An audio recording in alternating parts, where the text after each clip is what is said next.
Topic po natin ngayon, tips para lumakas ang baga natin, di ba? Gusto natin lumakas ang baga, iwas sa ubo, gamutan sa pulmonya. Mamaya magbibigay din tayo ng tips tungkol sa pulmonya.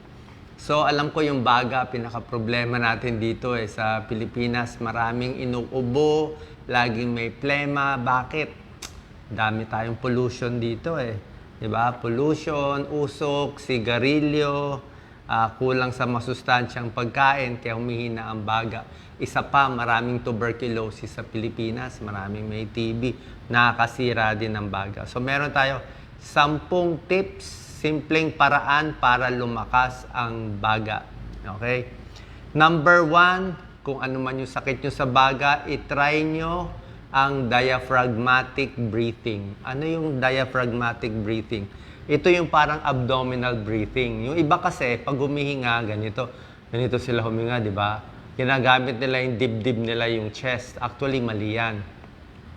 Kung gusto mo mas maraming oxygen, makuha yung katawan, mas maraming oxygen, dapat isang kamay, lalagay mo sa tiyan mo, lagay mo dyan sa tiyan mo. Paghinga mo, dapat lalaki ang tiyan. Hinga, palakihin ang tiyan. Yan, palaki ang tiyan, tapos exhale. Hinga, dapat lumalaki ang tiyan. Bakit pinapalaki ang tiyan? Ibig sabihin ng pagpapalaki ng tiyan, yung diaphragm natin bumababa. So, merong muscle dyan, banda rito sa ilalim. So, pag hinga mo, ginamit mo yung diaphragm ang bababa, magko-contract, lumalaki ang tiyan. Mas maraming oxygen makukuha yung katawan. Mas maraming oxygen. Okay? So, yan ang ginagawa. Tapos, sa pag-inhale, mas maganda pa, ilong ang gagamitin. Pigil, mga 4-5 seconds, exhale. Bakit mas maganda ilong?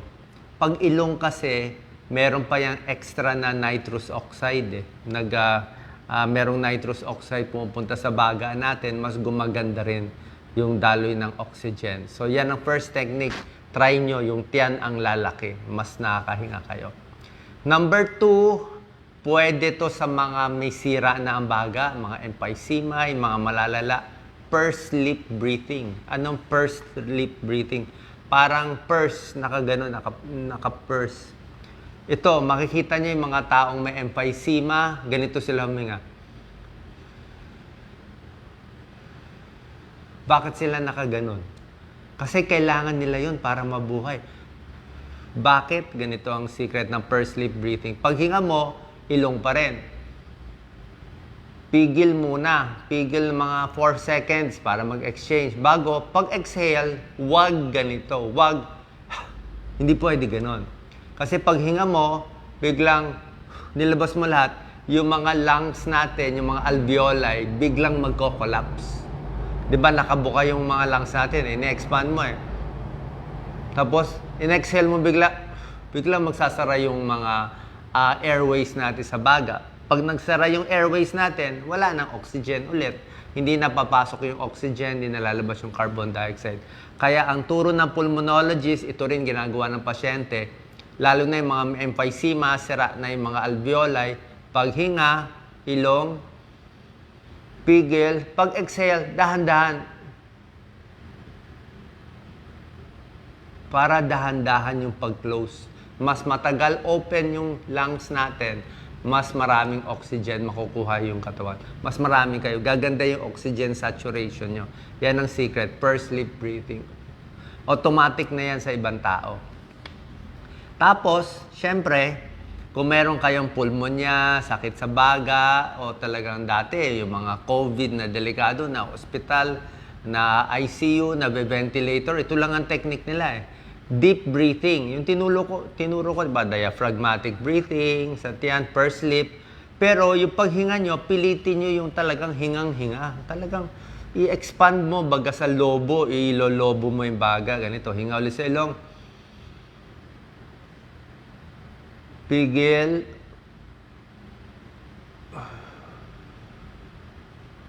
I-try mo expand talaga. Mga 2 minutes lang. 2 minutes to 5 minutes. Hindi ko sinabi humingang ganito. Ito yung maling hinga. Mali yung hinga. Hinga malalim, exhale. Hinga malalim, exhale. Ganyan kabilis, bawal yon.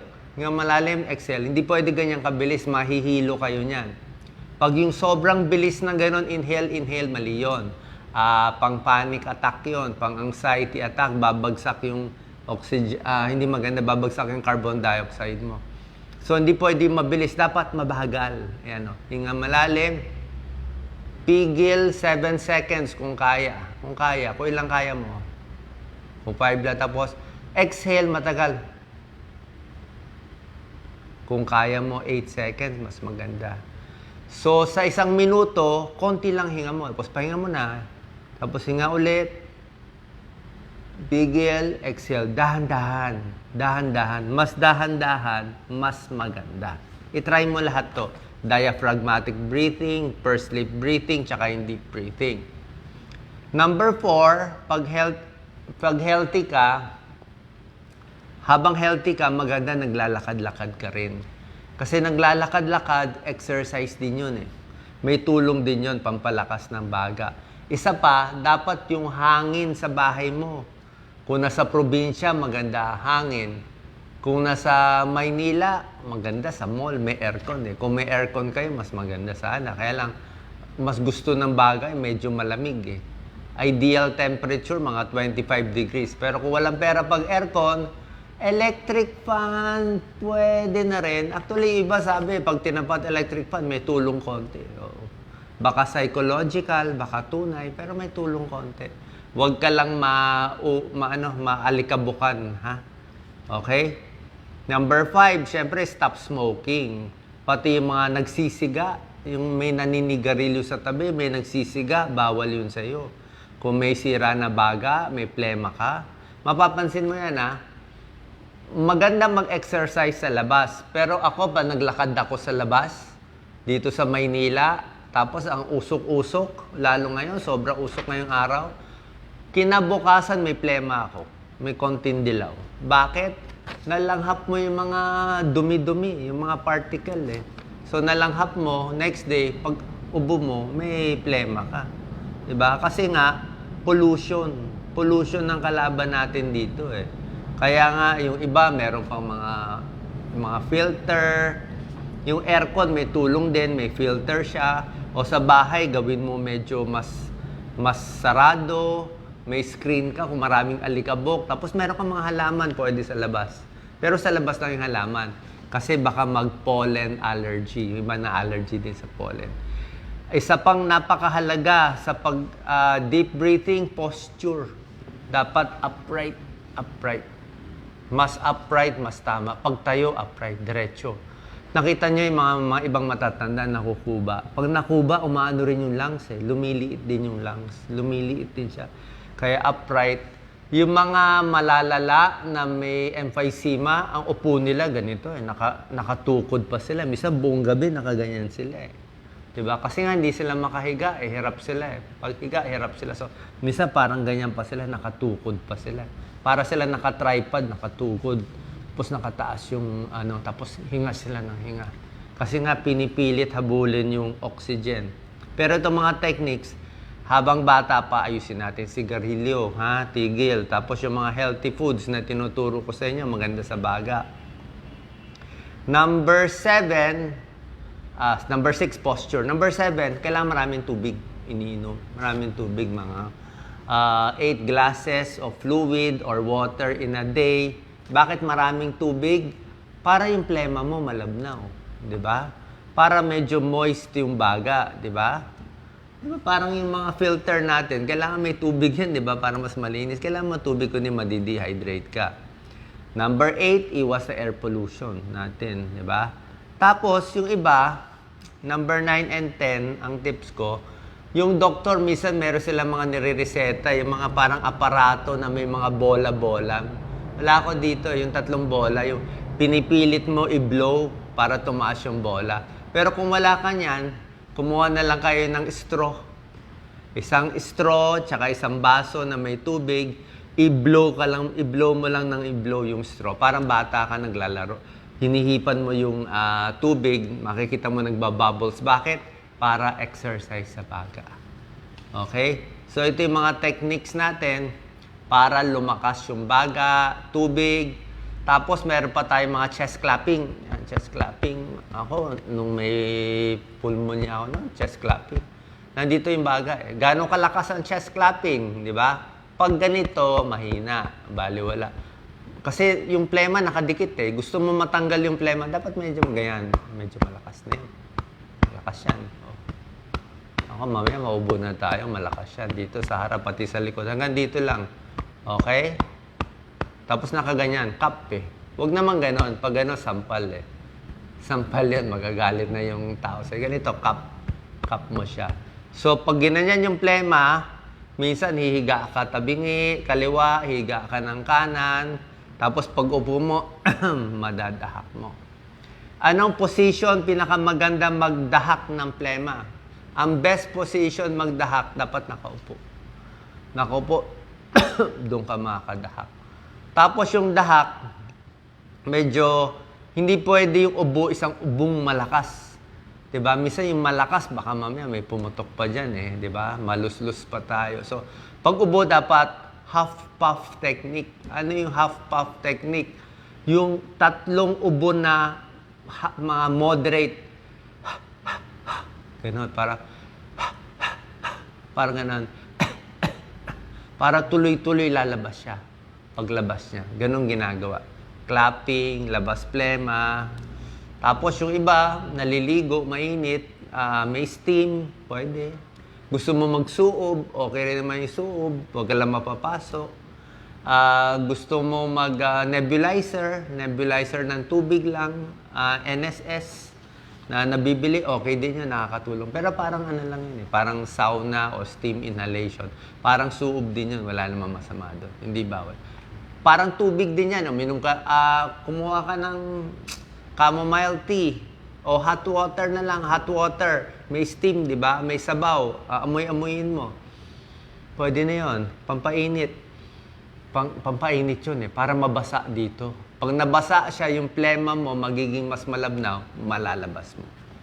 Okay? Yan ang mga techniques para gumaling.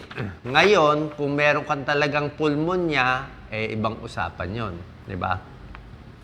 Ang pulmonya, lipat tayo sa topic, kasi pulmonya, hindi makukuha ng ubo-ubo lang, ganyan. Pwede, makukuha, pero ang pulmonya, baka kailangan ng antibiotic o antiviral o iba.